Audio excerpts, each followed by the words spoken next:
نافع رضی اللہ تعالیٰ عنہ کہتے ہیں کہ حضرت عبداللہ بن عمر رضی اللہ تعالیٰ عنہ ایک دفعہ مدینہ منورہ سے باہر تشریف لے جا رہے تھے۔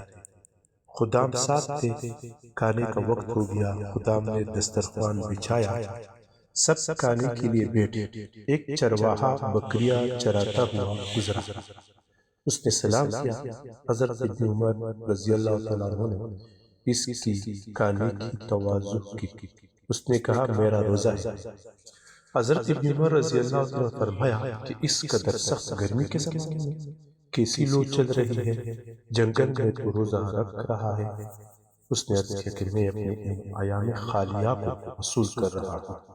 یہ قرآن پاک کی ایک آیت شریفہ کی طرف اشارہ تھا جو سورۃ الحاقہ میں ہے کہ حق تعالی شانہ جنتی لوگوں کو فرمائیں گے، ترجمہ کھاؤ اور پیو مزے کے ساتھ ان اعمال کے بدلے میں جو تم نے گزرے ہوئے زمانے میں دنیا میں کیے ہیں۔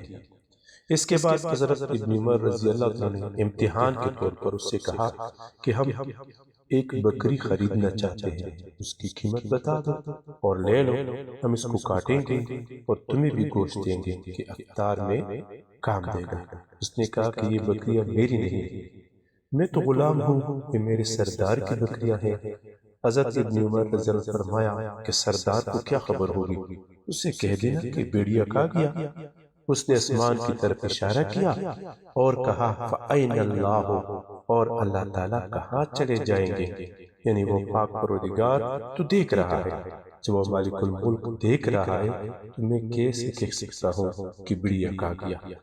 حضرت ابن عمر رضی اللہ عنہ تعجب اور مزے سے بار بار فرماتے تھے، ایک چرواہا کہتا ہے این اللہ این اللہ، اللہ تعالیٰ کہاں چلے جائیں گے، اللہ تعالیٰ کہاں چلے جائیں گے۔